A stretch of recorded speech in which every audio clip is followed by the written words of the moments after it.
Welcome to another edition of Community Soldier. We got another hour for you guys, special one. We got a great guest today.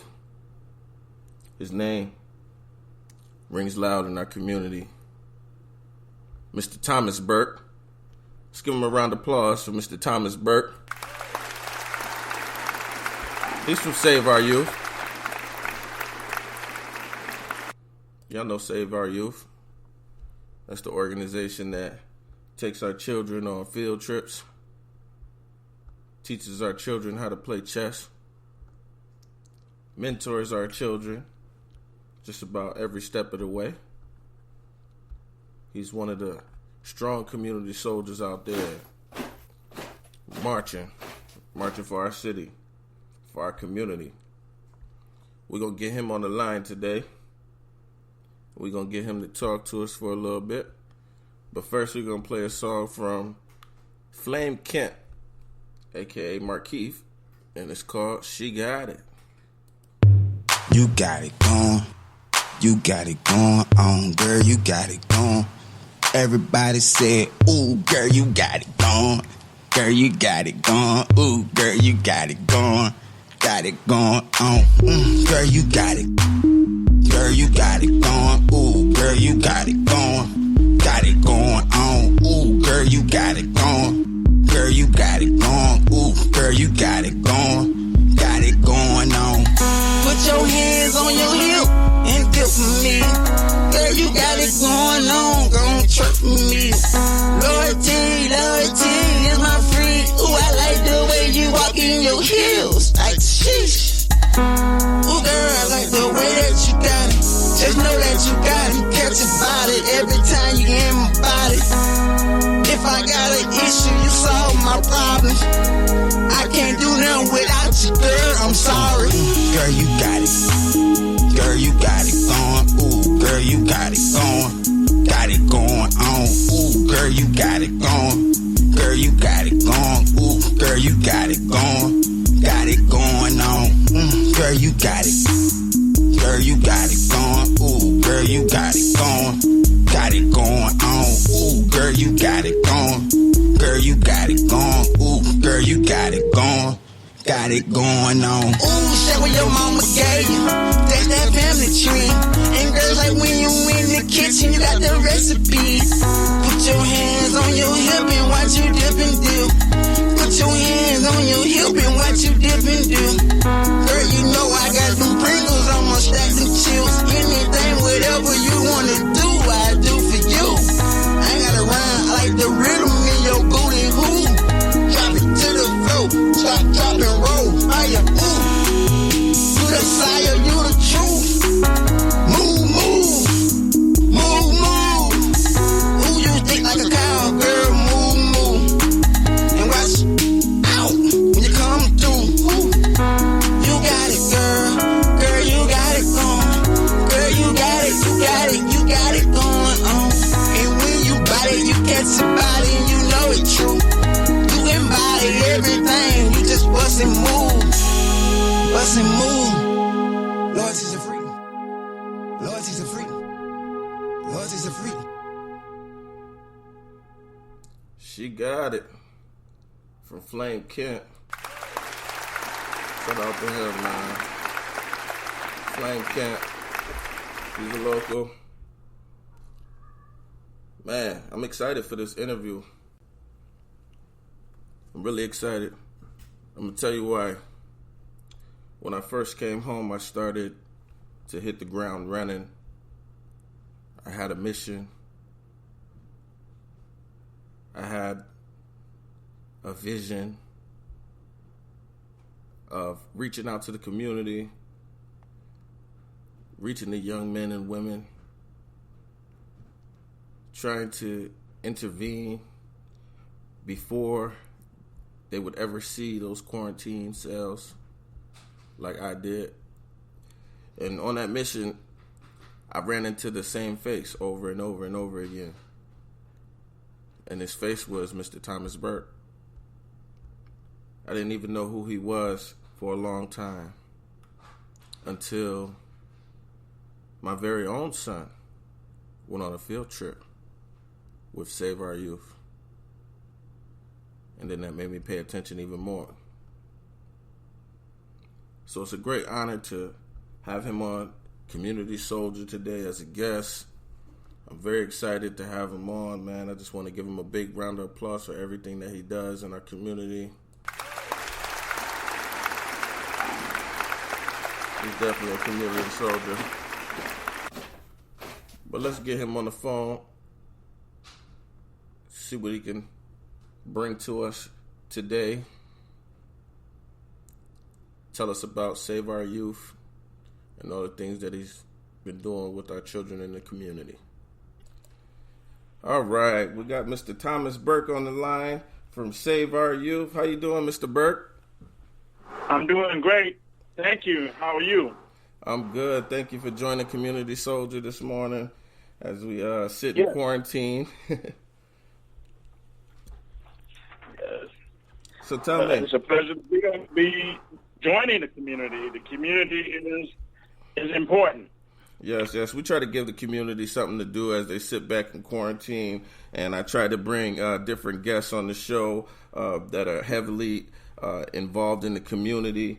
And before I brought you on, I had introduced you. I had mentioned that you were one of the people that I saw the most in the community when I first came home and started attending different events. So can you tell people a little bit about your background in the community and how you got started?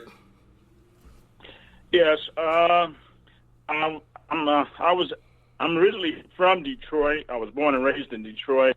Mm-hmm. I was a Detroit police officer for a brief stint, and crossed over to working with the Department of Corrections in 1985. Worked the Department of Corrections for 25 years. Retired in 2010. Wow. And was a cell block officer my whole career, and that was a mission in itself, because being in the cell blocks and cell block officers able to interact on different levels with the incarcerated, mm-hmm. and you learn a lot from the incarcerated as well as they learn a lot about you. Yes. And so in 2004, when I was assigned to 2 block, the state of Michigan says they wanted to start remanding 14, 15, 16-year-olds offenders to the adult penal system. Mm-hmm. And 2 block was the cell block at my facility, which is now the Reception and Guidance Center, but at that time it was called the complex. Yes. And we started receiving those youthful offenders into the cell block. However, the cell block had been set up to keep those youthful offenders separated, physically separated from the adult male population. And that was still not a great idea. I saw that it was not a great idea. It was not a good idea. It was not an idea in my mind. And took action to see if we can make a change in that area within the MDOC. Mm-hmm. And so I just thought about starting Save Our Youth by, just being part of that situation in 2004. Mm-hmm. And the idea was to work with the children of incarcerated parents. So men that were under my watch and in my cell block, learning about their issues, and listening and watching them go through their trials and tribulations, with not being able to be there for their sons and daughters, nieces and nephews and grandchildren. Mm-hmm. I just started working with those. I was given a green light to work with these offenders, and built a good support system within the facility. My first year doing Save Our Youth inside the facility, I recruited 19 staff, whether it was officers or civilians that work and help mentor some of these youth. Wow. Of incarcerated parents. So the idea was working, but then after the first year, there was resistance that started building up within the facility. So I had to shut it down to help keep the peace within the facility. And I thought it was best to bring the idea to the community anyway, because the target audience was the community anyway. And Save Our Youth born inside the community in Jackson, Michigan in 2006. And after the program came to the community, I really started paying attention to a lot of other things within the community. I started paying attention to the homes, those youth that were coming from broken homes. I started paying attention to the schools. I started paying attention to the businesses, the law enforcement agencies, and also the court system. A little bit more than when I was working with the youth inside the prison.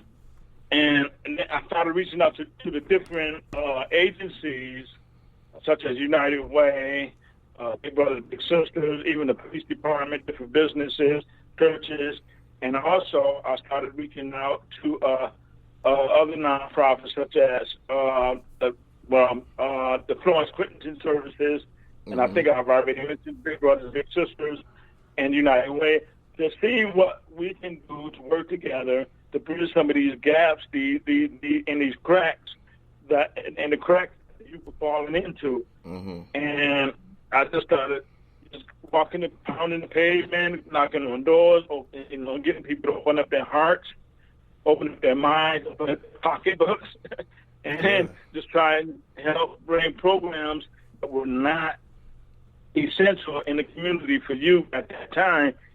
You were trying to make those programs possible for the youth, such as educational programs, going into the schools, teaching the youth how to play the game of chess, or just tutoring the youth in basic education, math, English, social studies, science, taking them on trips that they've never been on before, taking them down to Detroit to let them explore the Charles Wright African American Museum, Detroit Tigers baseball games, Detroit Pistons basketball games, et cetera, and just listening to the youth and the families and asking them what is it that they would like to see happen or done that nobody else is paying attention to. And I started, I have a long list now.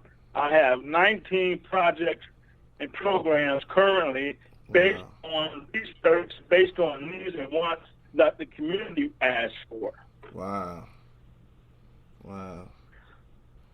That's amazing. You're doing amazing work. I can't imagine how that would impact me to work in your position and to see young men come into prison at 14, 15, 16.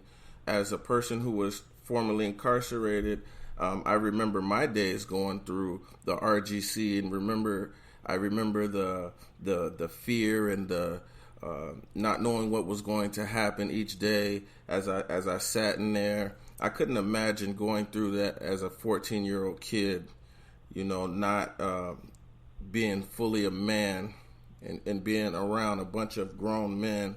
I could see how a lot of trauma could be caused from that situation, and I would understand some trauma being attached to you as well from going through that, seeing some of the things and hearing some of the stories I'm sure you've heard, and how that affected you to start this program.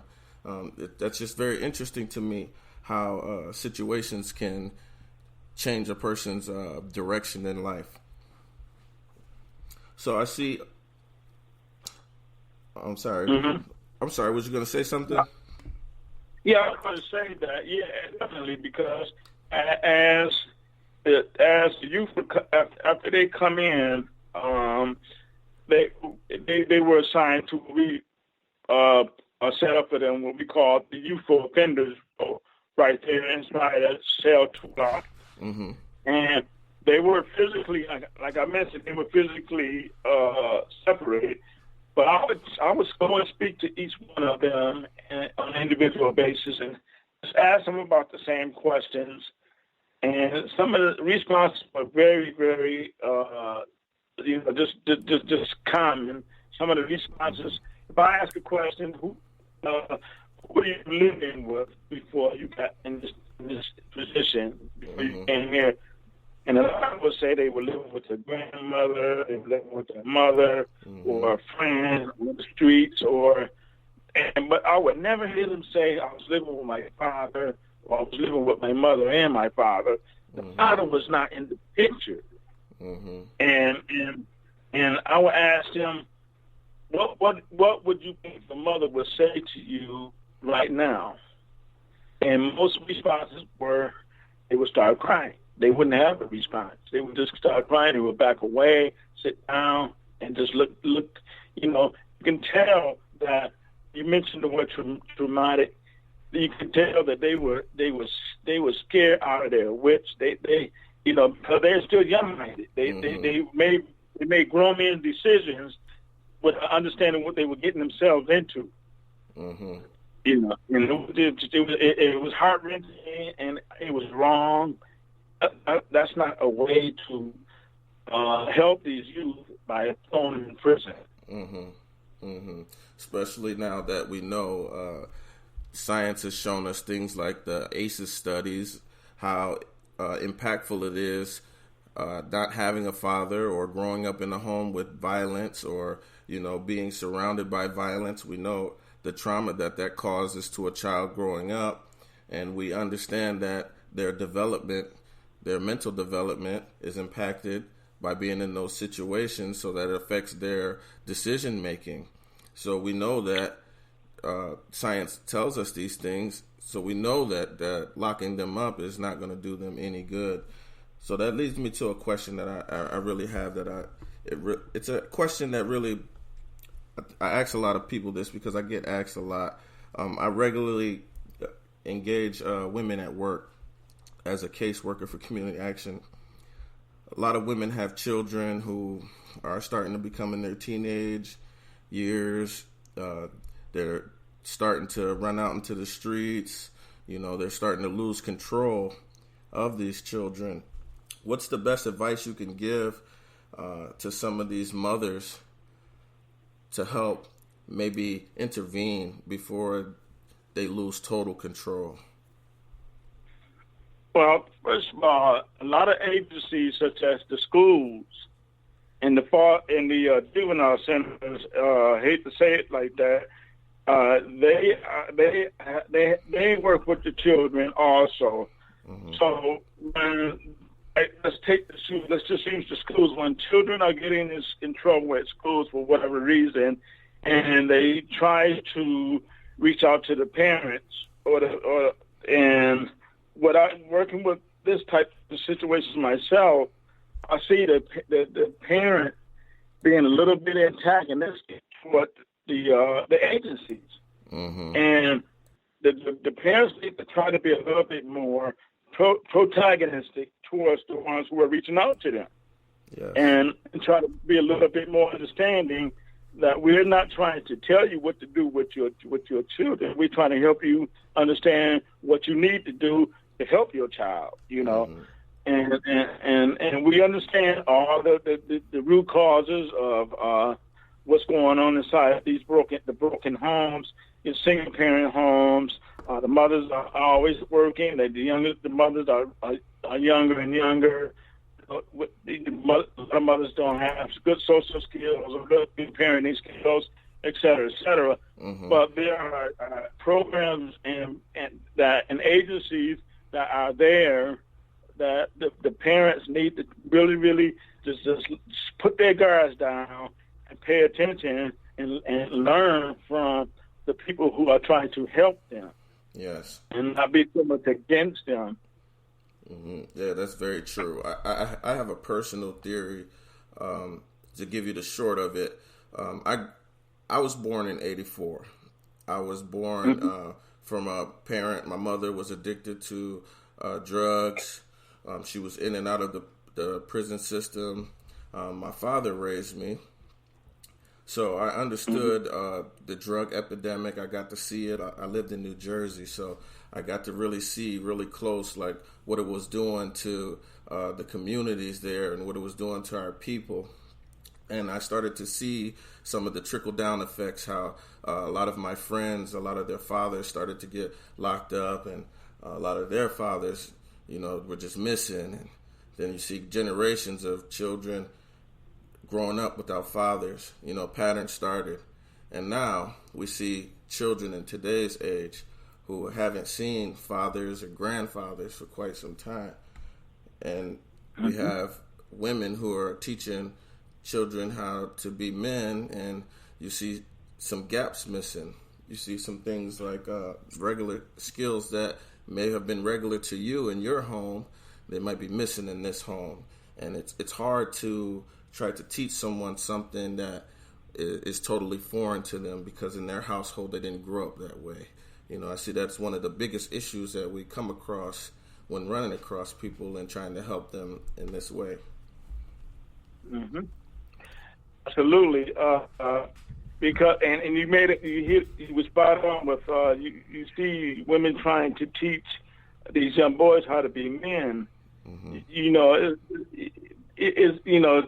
Women they can teach how a boy to be a man to a certain extent. Mm-hmm. Such as my mother, I come from a single parent home myself. My mother struggled as a young lady. My mother had me when she was 15 years old. Mm-hmm. Okay, I'll be 59 years old next month. In June, and my mother is now deceased. But I watched my mother grow from a young woman in the early 60s, became a successful nurse. Wow. She had an incredible nursing career, and so. But she would teach me things such as how to respect myself, how to respect other people, how to treat a woman. When you're walking down the street, to make sure the woman is on the inside of the street, not by the curb when you're walking down the street. Hold the door open for the woman. Mm-hmm. Treat them with respect. Those are those types of things a woman can teach a man how to be a man. But how to be a man, like how to do certain things to be not just mentally strong, but physically strong, that area does need to be worked on by another man. Yes, very true. And even in my case, I grew up with my father. But my father was, he was the financial type. We were middle class. My father was a firefighter. He believed that if a man didn't work, he didn't eat. He brought the bread home, but after that, there wasn't much else interaction. There was no teach you how to ride a bike or show you how to rent your car. So I really missed out on a lot of earning potential because I didn't understand mechanics and things like that. I had to learn later on in life. So I could see when a man doesn't have, or a child doesn't have a father, you even miss out on some earning potentials to even feed yourself later on in the future. Mm-hmm. Absolutely. So, working inside of the penitentiary system and even as a police officer, what skills did you learn in your career do you think helps you most today working with children? Mm-hmm. That's a great question. I would say I have learned leadership skills. Mm-hmm. Yes, I learned leadership skills because I learned to become the voice for those who are voiceless, and I've learned to teach them to be their own voice. Mm-hmm.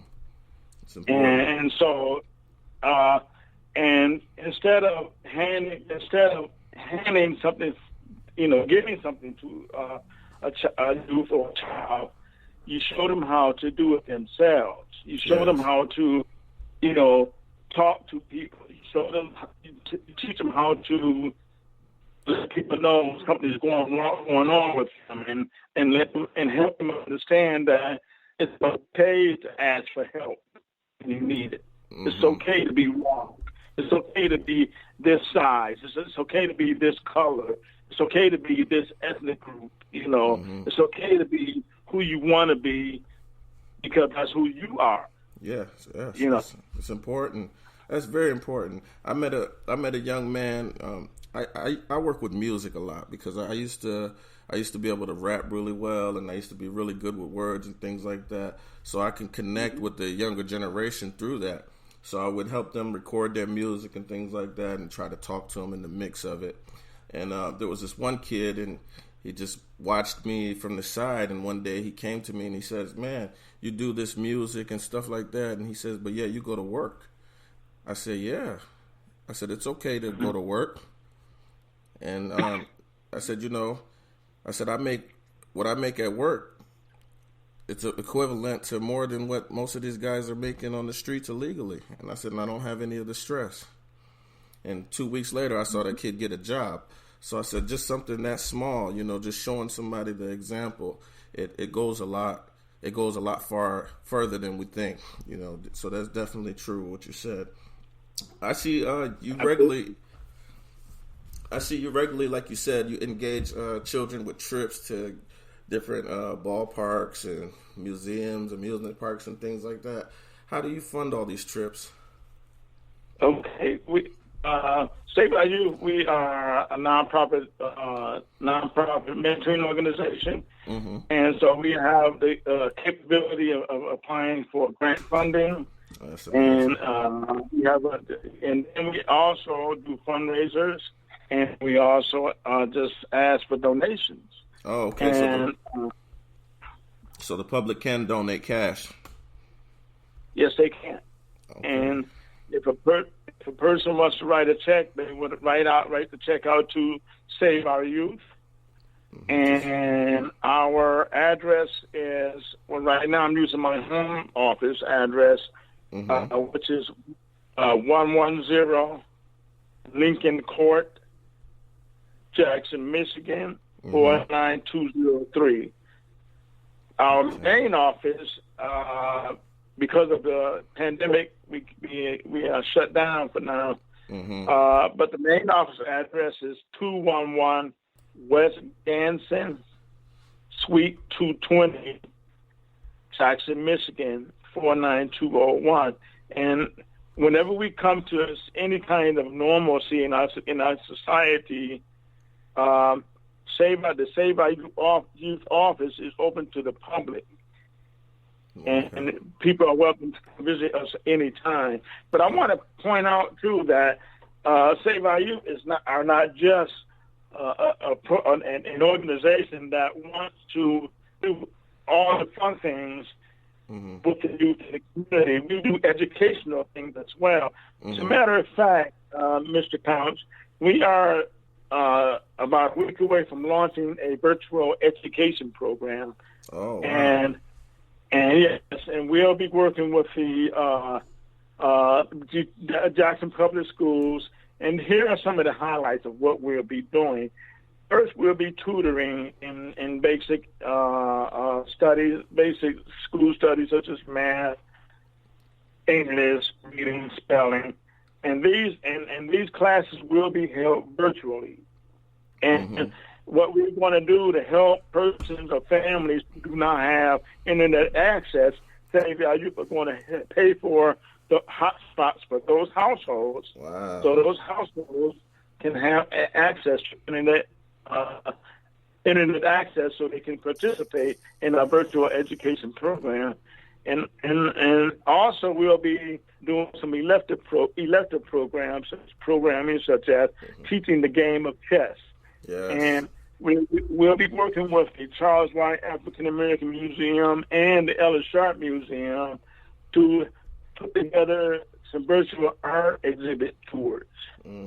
And also we're trying to figure this one out, how we can continue our music program, which we have a music instructor who teaches keyboards. Wow. And so we're trying to figure out how we can bring that virtual for the we can continue. When I say we can continue, we were already working inside Jackson Public Schools, teaching robot building, art, music, home economics, et cetera, et cetera. So we are doing is taking some of those things that we were already teaching inside the schools and bringing them to bringing them virtual, so we can continue our success with the youth. Yes, in the home. So one of the programs we're using to reach out to the children with the Youth Build program is that Zoom. Are you familiar with that? Yes, I am. Yeah, yes. Zoom would be a good program. When you said they're trying to figure out a good way to still do the keyboarding class, with the Zoom, you could still do it virtual. You can have the camera on the keyboard and something like that, and they can see it on the screen and have everybody still present in there. That might be a good way to still do that. Yeah, as a matter of fact, my youngest daughter, she's 32 years old. Mm-hmm. She's a dental hygienist, and she lives in Westland right now. She's actually listening to this interview while she's on Zoom watching me. That's funny. Man, Zoom is my favorite now. We're using it. I've been on work from home for almost a month and a half now, and I've attended almost 50 meetings on Zoom. Wow. Yes, absolutely. Yeah, but I want to say this also.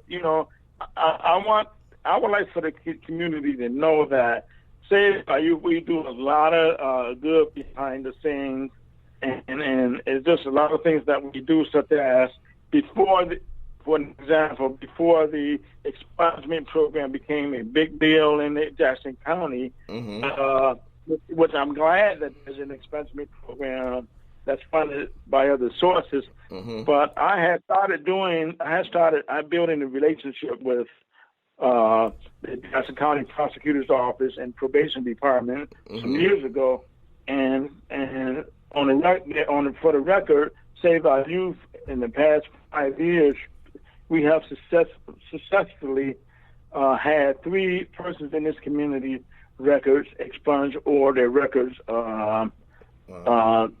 adjusted from a felony to a misdemeanor to help those people be able to gain employment. So that's amazing. And so, yeah, we just do things that we see that are needed, and where gaps are not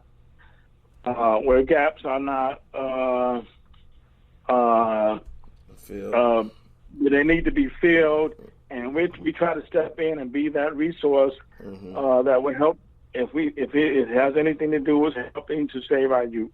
Okay. What's the best way for the community to help support you in your mission? The community, they can go to our website to first learn more about the organization. And our website is saveouryouthjackson.org. Saveouryouthjackson.org. And then we have a Facebook page also, Save Our Youth Facebook page. Or they can just simply send me a friend request, because my Facebook page is all about Save Our Youth. And anytime we have any event or project, we're always looking for mentors, male and female. But I have to pick on the men in our community, because the men need to step up and help us mentor these young men in our community. Yes.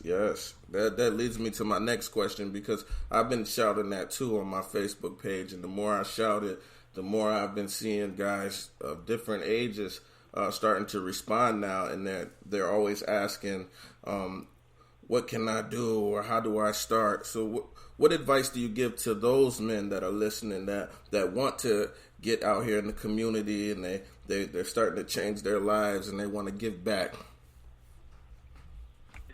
So the one thing I want to mention first, Save Our Youth, even though we have a shortage of males in the mental department, Save Our Youth, we still want to do background checks on the persons who are applying to get mentoring. Let me say this.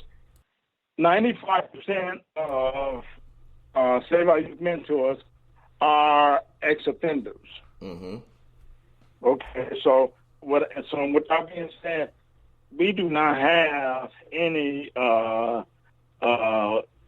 we no biases unless that person has been a sex offender or something like that. Yes, and that's definitely understandable. Right. So just to be clear that Mm-hmm. we have to background check our mentors, and I don't want this statement to scare them away. Yes. I want them to understand that this is to protect them as well. The children and so anyone listening would understand that. I'm sure they would. They would definitely understand that. That's respectable, and we're glad that you're doing that to keep our children safe as well. Now, my last question, I don't want to hold you up too long. This is a question that I always ask every guest that comes to the show. It's a Jackson question. It's like one of those big make-believe questions. If you could change one thing in Jackson to better our whole community, whether it be a policy, a law change, a stigma, a stereotype, or whatever it is, what would that thing be and why? I would go with the stereotype, because in order for us to change all the other things, we have to change ourselves and better ourselves first. Yes. We have to want to be that person to step up to change those laws and change those policies. But if we are stuck in such a stigma and a stereotype that we can't do this for ourselves, mm-hmm. and we need people to hand things to us, I would want to change that around and say, no, we need to step up and be more of a leader in our community, yes. and start and be the person who will help to change those policies and those laws to better our community. That's what I see.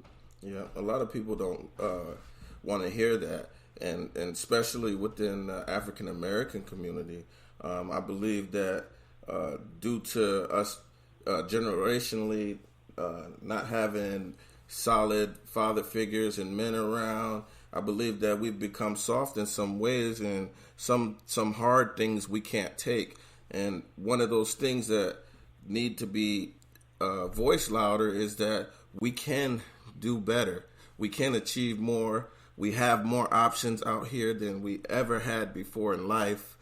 We don't have to subject ourselves to living our lives in prisons and jails, or struggling, living menial lives, when we have the capabilities to succeed and to do better. I think that we have to tell our children more of that. Yes, and especially the African American children, because I'm gonna pass on 2 words, and to end my interview with you, I'm gonna pass on 2 words, and I would like for the audience to think about these 2 words: mm-hmm. internal disposition. Internal disposition, and that's the term that was pegged by a African American psychologist. I can't remember his name right now, but what he's saying with the internal disposition is that we are living in, some of us are living in information that has been handed down to us through the generations. Mm-hmm. Going back to slave yep. times. That old, I can't be good. I don't like myself. Yep. I have a master that I have to take care of. That information, with some families, that information has been passed down through generations, even up to now. Internal disposition affects families, and they don't even realize that. Yes. In the social worker field, I've been going to classes and training, and now they're starting to train us that, and they call it. They have a term for it. It's actually coded in your DNA. It's like, African American males, we have a fear of police officers or law enforcement, mm-hmm. right? This very fear is something that's coded in our DNA. it's in our DNA, that's in our bodies, and it comes out even at a very young age. You see children have this fear when they have had no interactions with police officers for them to have this fear, but yet they have it. And research is showing now that this is true, and they do have a term for that. What you're saying in the sociology world, I just can't remember exactly what it is, but it's very true and it's very deep. I did read that book. I think it was called "Breaking the Chains of Psychological Slavery." You familiar with that one? By Naeem. Oh, it wasn't that one. But was. I can't remember the name of the book, but I know I read it, and I read this back in. Actually, I read it back when I was in college, back in 1979, 1980. Yeah. And it still rings true today. Yeah. It's crazy. It still rings true. A lot of the things still ring true today. Yes, absolutely. Man, I had a good conversation with you today, man. I definitely appreciate you for joining us today. Yeah, I appreciate being. I appreciate the invite, and I appreciate the audience for listening. Yes, sir, man. We're just gonna give you a good round of applause for everything that you've been doing in the community. I can't do it without everybody else's energy. Yes, sir. We appreciate you for being a leader. You have a good day. Keep you and your family safe during these crises, and stay safe and blessed, brother. Thank you. You do the same. God bless. You too, bro. One more time, man, for Mr. Thomas Burke.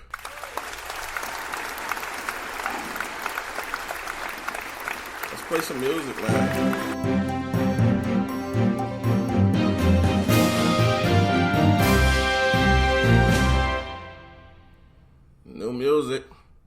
New music. Yeah, this a banger for you. Do say.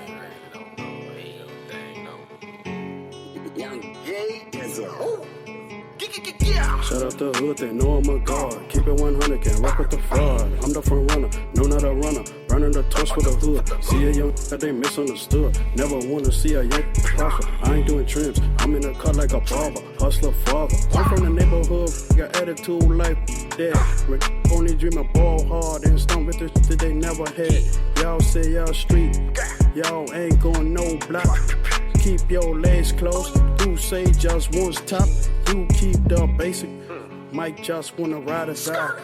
I'm young dude, say yo baby daddy know not to try. I'm got the juice go by far. Cut the prescriptions in a jar. Really hold all the cards. Mike the man, your horse star. Shout out the hood, they know I'm a god. Keep it 100, can't rock with the fraud. I'm the front runner, no not a runner. Burning the torch for the hood. See a young, they misunderstood. Never wanna see a young prosper. I ain't doing trims, I'm in the car like a barber. Hustler father. Horse star, my turn. Link strong, no burn. Light it up, get the guap. All these wanna turn up. But you live and you learn. Play with fire, get burned. I'm going #1 this year. Riding this bitch in the 6th gear.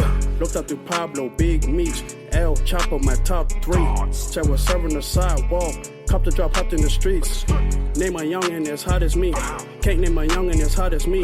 You turn a dog to a wife. I turn a wife to a dog for the night. Shout out the hood, they know I'm a god. Keep it 100, can't rock with the fraud. I'm the front runner, no not a runner. Burning the torch for the hood. See a young misunderstood.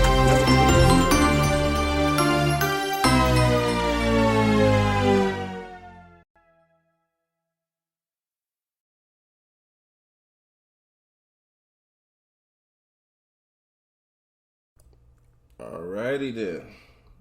Another local track from a local artist.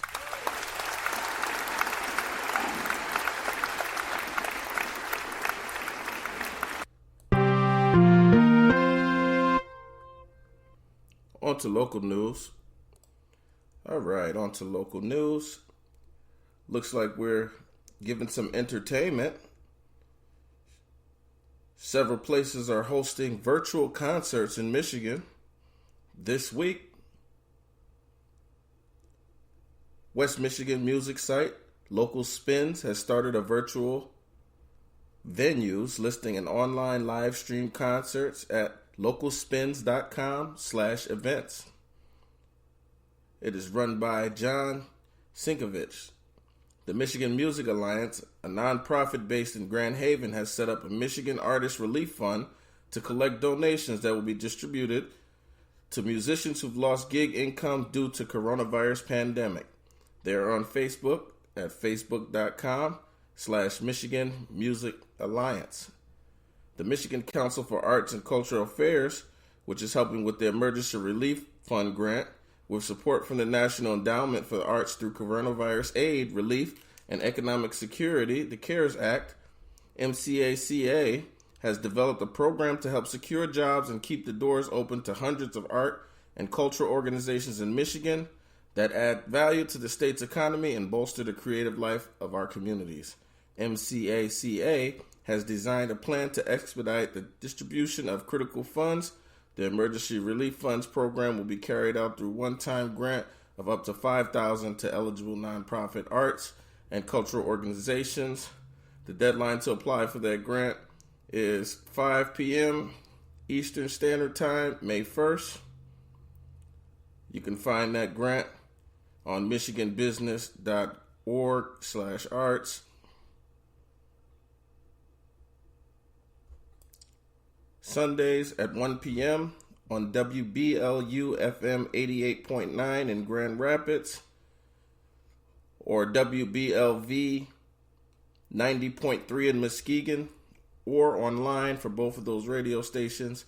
Concerts were recorded earlier this season at performances in Devos Performance Hall and St. Cecilia Music Center. Though each is previously recorded, they air live and unedited. It's as close as possible to a live concert without the risks involved in public gatherings.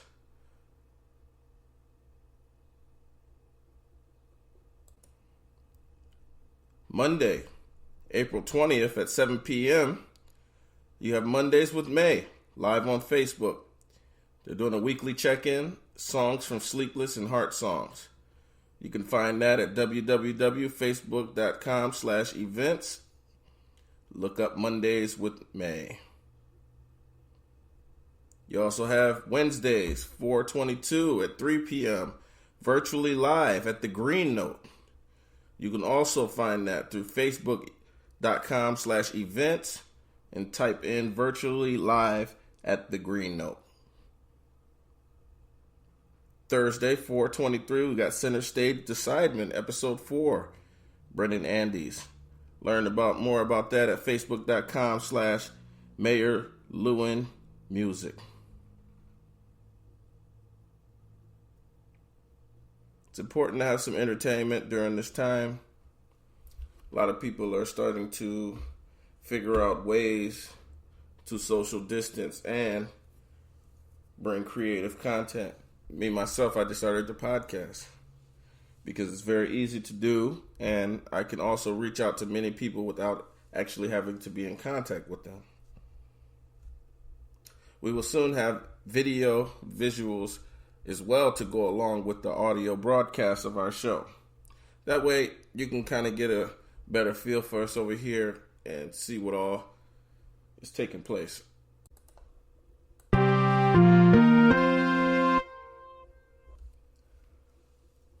People are rallying right now. Millions, or thousands, I should say, thousands of letters have been pouring out to our local governor saying changes need to be made soon before it's too late. A lot of people feel as though the order that has come down is just too much. They disagree with many aspects of the order. However, they believe several changes need to be made really soon before it impacts us in a way that we will not be able to come back from. Meaning, businesses being shut down because they can't afford their rent anymore, which means employees lose jobs, which means towns lose sometimes resources. What do you guys think about this? I want to hear your take. Does the governor need to loosen up with some of these restrictions? Or do we need to actually tighten down on some of these restrictions for the safety of our community? I'm interested into hearing what you guys think. And I think that will be the topic of our live show when we have our live show this week. I think the topic will be on the governor's restrictions. Is it enough or is it too much?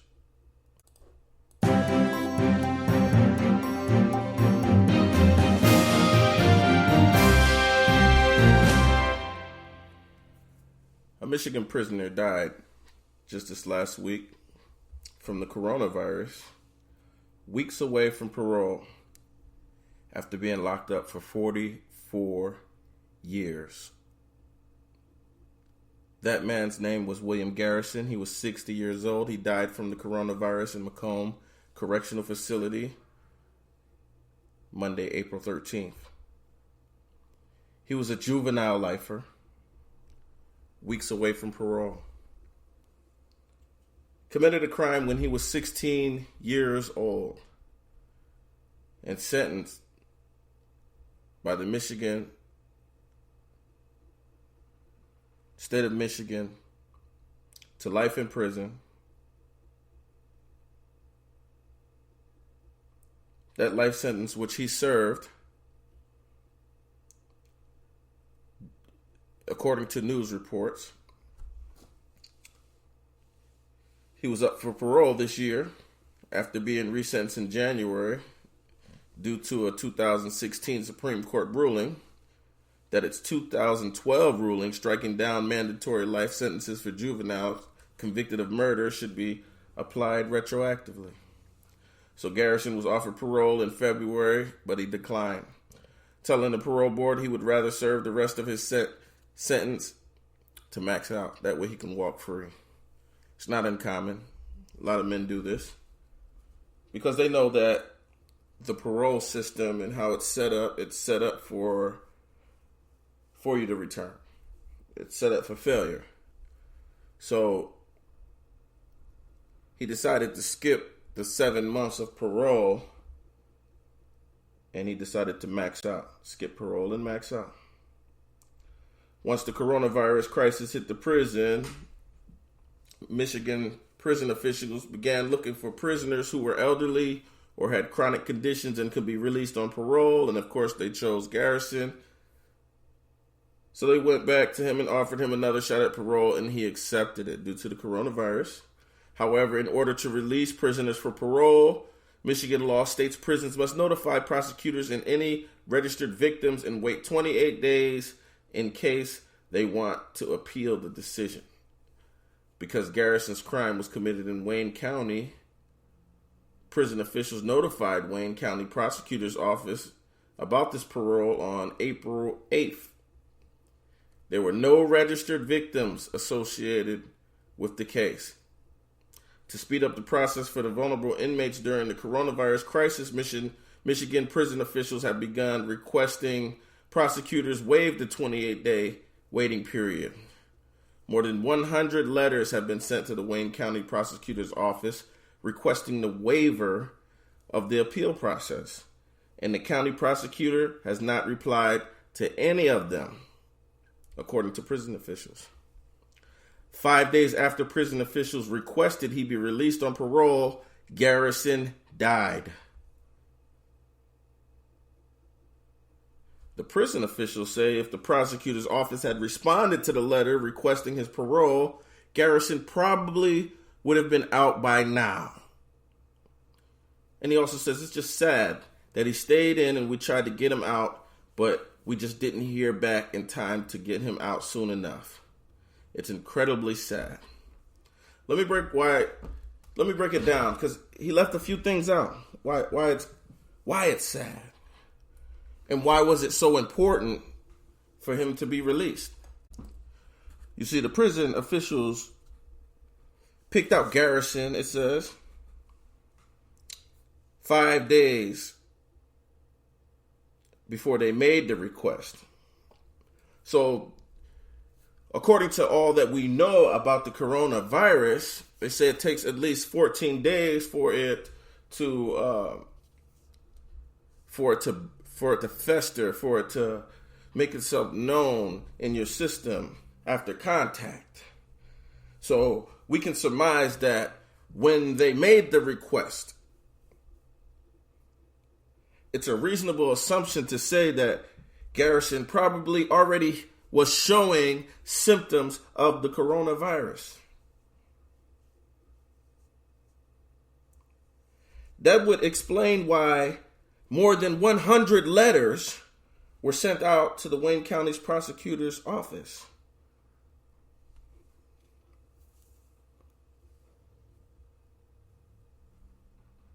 Somebody dropped the ball. What could have, some people may wonder, what could have a few days on the outside have done for Mr. Garrison? Would it have saved his life if he was granted this parole? I can't say that it would have.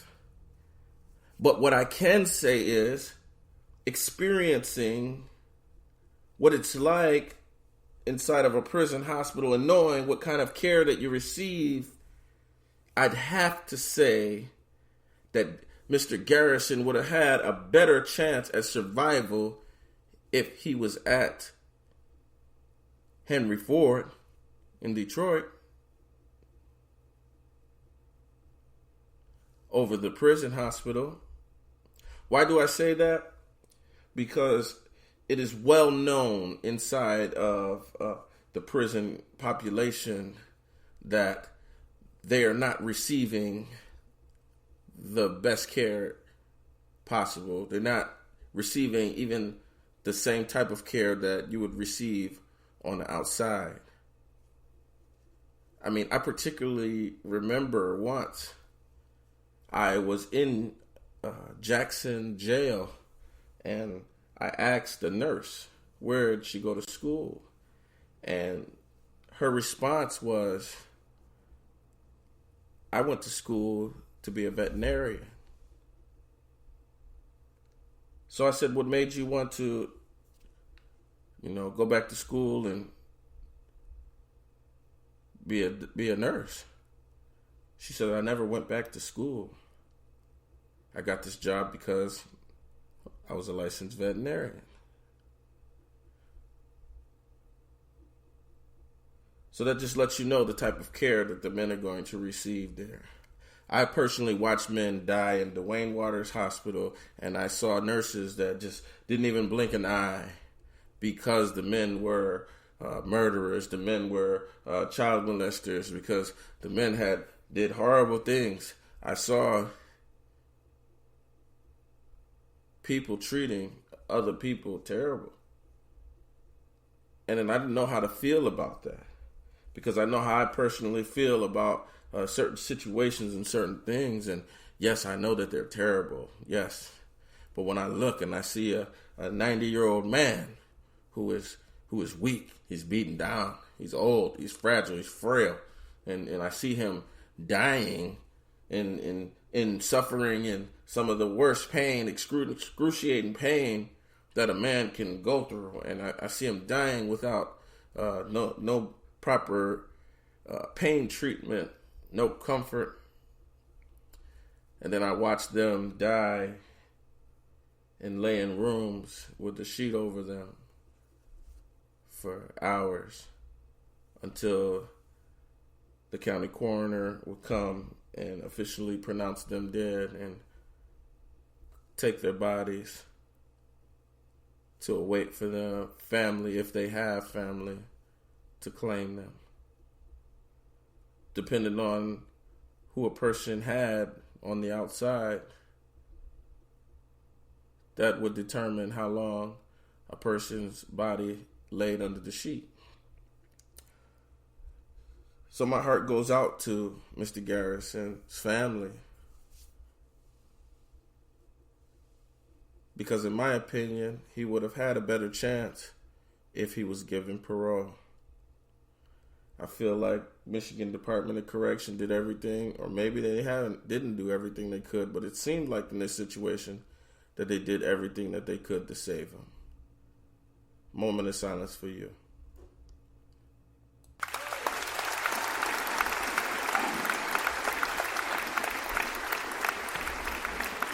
Thank you for tuning in to another episode of Community Soldier. It's been a great hour. Shout out to Mr. Thomas Burke. Shout out to you guys for joining us. Thank you for bearing with me as we suffer through this quarantine, on this lockdown. We're working with limited resources, but we're still doing whatever we can, whatever possible, to bring the resources to the people. You guys stay blessed. Love, peace, and happiness to everybody. Thank y'all for being community soldiers.